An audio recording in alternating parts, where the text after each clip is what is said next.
কলকাতা সহ দক্ষিণবঙ্গের ভোটের আর একদিন বাকি, আর তার আগেই আবারও মুখ্যমন্ত্রী মমতা বন্দ্যোপাধ্যায় রাস্তায় নামিয়ে দিয়েছেন চটি চাটা বুদ্ধিজীবীদের। আর তারাও 2 টাকার ভাতা পেয়ে নেমে পড়েছে নানা প্রোপাগান্ডা নিয়ে। টিভির পর্দা হোক বা সোশ্যাল মিডিয়া, আজকাল কয়েকটা মুখ খুব নিয়মিত দেখা যাচ্ছে।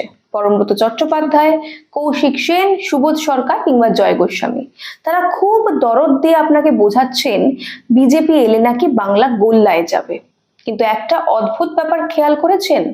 সরকারি বিভিন্ন পদে বসে মাস গেলে 6 ডিজিটের ভাতা গোনা এই মানুষগুলো কিন্তু আপনাকে ভুলেও একবারও বলছে না তৃণমূল আবার ফিরলে আপনার বা আপনার পরিবারের ঠিক কি দশা হবে।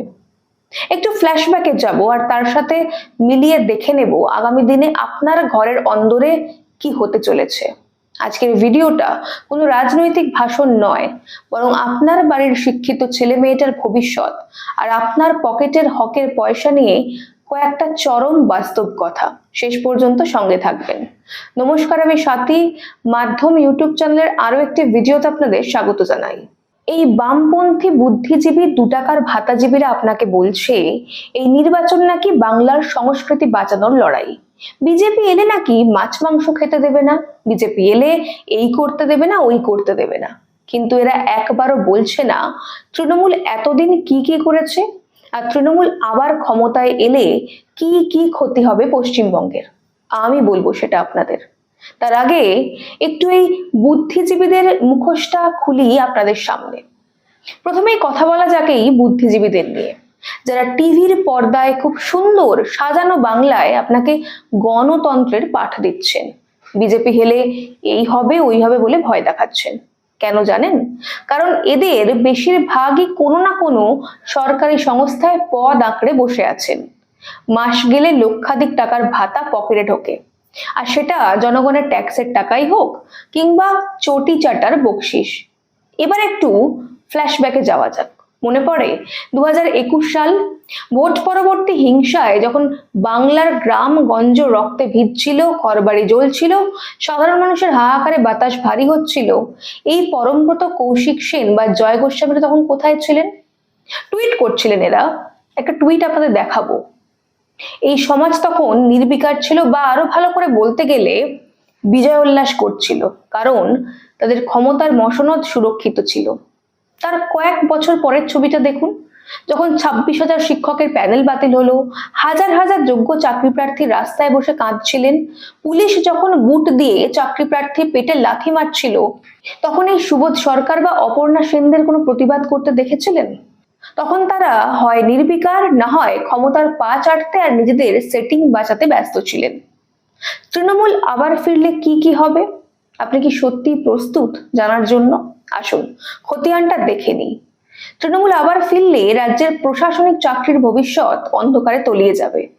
তা গত কয়েক বছরের খতিয়ান দেখলেই স্পষ্ট। 2023 সালে শেষবার WBCS পরীক্ষা হয়েছিল। তারপর 24 পার হতে চললেও নতুন কোনো পরীক্ষার নামগন্ধ নেই। যদি কোনো রকমের রেজাল্টও বা বেরোয়, তবে দেখা যায় মেধার বদলে দুর্নীতির জয় জয়কার। এই শাসন ব্যবস্থায় আমরা দেখেছি প্রশান্ত বর্মনের মতো প্রার্থীরা শূন্য পেয়েও WBCS অফিসার হয়ে যাচ্ছেন। অন্যদিকে যোগ্যরা রাস্তায় বসে দিন গুনছেন। সাধারণ মধ্যবিত্ত ঘরের মেধাবী পরীক্ষার্থীদের স্বপ্নকে কুরে কুরে খাচ্ছে এই শূন্য পাওয়াদের দাপট। অন্যদিকে স্কুল সার্ভিস বা মিসলেনিয়াস এর অবস্থা আরো করুন। 2016 সালের পর থেকে গত 10 বছরে স্কুল সার্ভিস কার্যত বন্ধ। প্যানেল বাতিলের হিড়িক আর আইনি জটিলতায় হাজার হাজার প্রার্থীর জীবন আজ বিপন্ন। 2023 মিসলেনিয়াস পরীক্ষার রিপোর্ট আজও নিখোঁজ। তৃণমূল পুনরায় ক্ষমতায় এলে এই ব্যবস্থার কোনো পরিবর্তন তো হবেই না, বরং আরো অনেক স্কুল বন্ধ হয়ে যাবে। আপনার ঘরের শিক্ষিত ছেলে বা মেয়েটি তখন বাধ্য হয়ে ব্যাগ গুছিয়ে ভিন রাজ্যে, বিশেষ করে সেই বিজেপি শাসিত রাজ্যগুলোতেই কাজ খুঁজতে যাবে। আপনার সাজানো ঘর তখন খাঁ খাঁ করবে, আর আপনার সম্বল হবে কেবল টেলিফোনের ওপারে থাকা সন্তানের জন্য চোখের জল। তৃণমূল আবার ফিরলে আপনার এলাকার সেই ভুইফোর তিনু নেতার দাপট কোন পর্যায়ে পৌঁছবে একবার ভেবে দেখুন। যে নেতার আজ সাইকেল চড়ার মুরদ নেই, দেখবেন রাতারাতি তার 5 তলা বাড়ি আকাশ ছোঁয়া। আর এই উন্নতির টাকা আসবে আপনার পকেট কেটে।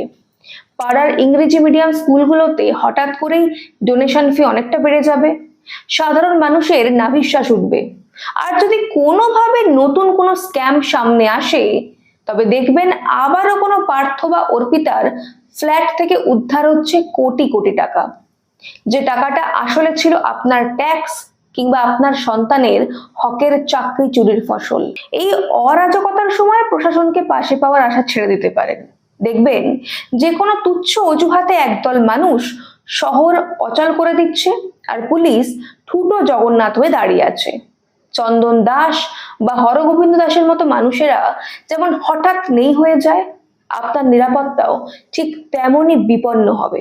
আর যখন দেওয়ালে পিঠ থেকে যাওয়ায় আপনি সেই বুদ্ধিজীবীদের খুঁজতে যাবেন, তখন তারা এসি রুমে বসে নির্লজ্জের মতো বলবেন, আমরা তো আমাদের সেটিং হয়ে গেছে।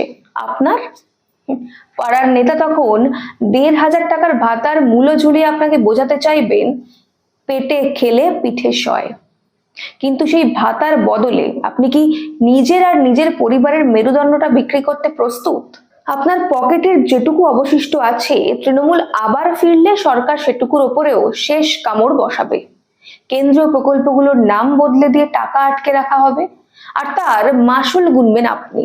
একদিকে বিদ্যুতের বিল লাগাম ছাড়া হবে, অন্যদিকে পাড়ার খুচরো নেতাদের তোলাবাজি আর সিন্ডিকেট রাজ মধ্যবিত্তের নাভিশ্বাস তুলে দেবে। আপনি যখন দেখবেন আপনার দেওয়া ট্যাক্সের টাকায় মেলা আর খেলা হচ্ছে, কিন্তু আপনার পাড়ার রাস্তাটা ভাঙা বা বর্ষার জমা জল সরছে না, তখন বুঝবেন নাগরিক হিসেবে আপনার গুরুত্ব কেবল ওই ভোটের দিন পর্যন্তই ছিল। আর সব থেকে বড় বিড়ম্বনা কোথায় জানেন? যে বিজেপি শাসিত রাজ্যগুলোকে এই বুদ্ধিজীবীরা দিন রাত গালমন্দ করেন, আপনার বাড়ির ছেলেটিকে সেই বিজেপি শাসিত গুজরাট কিংবা উত্তরপ্রদেশেই কাজ খুঁজতে যেতে হবে। কারণ বাংলায় কোনো নতুন শিল্প আসবে না, কোনো নতুন আইটি হাব হবে না। এখানে থাকবে কেবল ভাতার রাজনীতি আর সিন্ডিকেটের রক্তচক্ষু।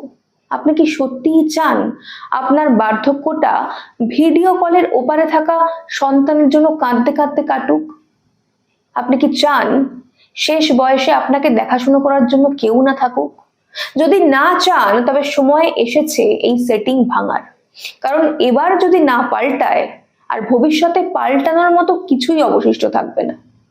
তৃণমূল আবার ফিরলে বাংলার শিক্ষা ব্যবস্থা যে কেবল কঙ্কালসার হবে তাই নয়, তা পুরোপুরি ধসে পড়বে। যে রাজ্যে শিক্ষামন্ত্রী থেকে শুরু করে দপ্তরের আধিকারিকরা জেলে থাকেন, যেখানে শিক্ষা আর পবিত্র মন্দির থাকে না, হয়ে ওঠে টাকার বাজার। প্রাইমারি স্কুল থেকে শুরু করে বিশ্ববিদ্যালয়, যেখানে প্রতিটি জায়গায় মেধার বদলে প্রাধান্য পায় পার্টি ক্যাডার হওয়া। দেখবেন আপনার মেধাবী সন্তানটি তার পাশের সিটে বসা অযোগ্য ছাত্রটি টাকার জোরে বা নেতার হাত ধরে চাকরি পেয়ে যাচ্ছে, আর আপনার সন্তান অবসাদে ডুবে গিয়ে চিরকালের মতো বই খাতা গুটিয়ে নিচ্ছে। শিক্ষা দুর্নীতির এই চক্রব্যূহ থেকে বেরোনোর পথ তখন চিরতরে বন্ধ হয়ে যাবে। এবার আসা যাক রাজ্যের আর্থিক কেলেঙ্কারির দিকে। বাংলার জিডিপি গ্রোথ আজ নিম্নমুখী, আর দেনার পাহাড় আকাশ ছোঁয়া। সরকার জনগণের ট্যাক্সের টাকায় শিল্প গড়ে বিনিয়োগ না করে কেবল ভোট কেনার রাজনীতি বা খেলা মেলা ভাতার পিছনে উড়িয়ে দিচ্ছে। ফলস্বরূপ রাজ্যের কোষাগার এখন শূন্য। তৃণমূল পুনরায় ক্ষমতায় এলে এই ঘাটতি মেটাতে আপনার পকেট থেকেই নানা কৌশলে টাকা নেওয়া হবে। পেট্রোল ডিজেলে ভ্যাট কমানো তো দূর কথা, দেখবেন নিত্য প্রয়োজনীয় জিনিসের দাম আর বিদ্যুতের মাসুল এমন জায়গায় পৌঁছেছে যে মধ্যবিত্তের নাভিশ্বাস উঠবে। শিল্প নেই, উৎপাদন নেই, থাকবে শুধু ঋণের বোঝা আর দেউলিয়া হওয়ার পথে এগিয়ে যাওয়া একটা রাজ্য। সবশেষে আসবে সিন্ডিকেট এবং তোলাবাজির চরম আস্ফালন। আপনি যদি নিজের জমানো টাকায় একচিলতে ঘর করতে চান, তবে আপনাকে গুন্ডা মস্তানদের হাতে সিন্ডিকেট ট্যাক্স দিতে হবে। বালির বস্তা থেকে শুরু করে রঙের কৌটো, সব কিছুতেই থাকবে নেতাদের ভাগ। আর যদি আপনি প্রতিবাদ করার সাহস দেখান, তবে পুলিশ আপনাকে সুরক্ষার বদলে কেস দেওয়ার হুমকি দেবে। কারণ এই শাসন ব্যবস্থায় পুলিশ আজ ঠুটো জগন্নাথ, আর এখানে সিন্ডিকেটই হলো শেষ কথা। এই অন্ধকার ভবিষ্যৎ কি আপনি আপনার সন্তানদের উপহার দিতে চান, নাকি সময় এসেছে এই দুঃশাসন উপড়ে ফেলার? পুরো খতিয়ান আপনাদের সামনে রাখলাম। আমি জানি তৃণমূলের দুর্নীতির তৃণমূলের অন্ধকার জগতের এটাই শেষ নয়, রয়েছে আরো আরো অনেক কালো দিক। এবার আপনারা ঠান্ডা মাথায় ভাবুন, কাদের কথা শুনে আপনি আপনার ভবিষ্যৎ বাজি রাখবেন? ওই বুদ্ধিজীবীদের, যাদের নিজেদের ভবিষ্যৎ সরকার আগেভাগেই সেটিং করে রেখেছে, নাকি আপনার সেই শিক্ষিত সন্তানের কথা ভেবে সিদ্ধান্ত নেবেন যে আজ মেধা থাকা সত্ত্বেও অনিশ্চয়তার অন্ধকারে দাঁড়িয়ে আছে? তৃণমূল আবার ফিরলে আপনার ঘর হবে শ্মশান ভূমি, আপনার পকেট হবে নেতার স্বর্গরাজ্য, আর বাংলার অর্থনীতি হবে দেনার পাহাড়। আপনি কি চান আপনার ভোট দিয়ে আপনারই সন্তানের ভবিষ্যতের কফিনে শেষ পেরেকটি পুঁতে দিতে? ১,৫০০ টাকার ভাতা দিয়ে আপনার আত্মসম্মান আর আপনার রাজ্যের সম্মান কিনে নেওয়ার এই যে খেলা, এটা বন্ধ করার চাবিকাঠি রয়েছে আপনারই হাতে। আপনি কি পরিস্থিতির বদল চান, নাকি আর কয়েকটা পার্থ অর্পিতার উত্থান, আরো কয়েক হাজার প্রশান্ত বর্মনের শূন্য পেয়ে অফিসার হওয়া দেখতে চান? মনে রাখবেন, নিজের ভোট নষ্ট করা বা এদের আবার সুযোগ দেওয়ার মানে হলো বাংলাকে চিরতরে অন্ধকারের দিকে ঠেলে দেওয়া। তাই আর ভয় নয়, আর কোনো সেটিং এর ফাঁদে পা দেওয়া নয়। এবার শুধু একটাই কথা, পাল্টানো দরকার, পাল্টানো চাই। কারণ আপনি আজ না পাল্টালে কাল পাল্টানোর মতো আপনার নিজের বলতে আর কিছুই অবশিষ্ট থাকবে না। নিজের জন্য না হলেও বাংলার ভবিষ্যতের জন্য মুখ খুলুন, সঠিকভাবে নিজের ভোট দান করুন। আপনাদের কি মনে হয়, কেন এই বুদ্ধিজীবীরা হঠাৎ করে আবার মাঠে নেমে পড়েছে? জানান আমাদের কমেন্ট করে। আজ এই পর্যন্তই, দেখা হবে পরের একটি ভিডিওতে। ততক্ষণ পর্যন্ত সঙ্গে থাকুন, দেখতে থাকুন মাধ্যম।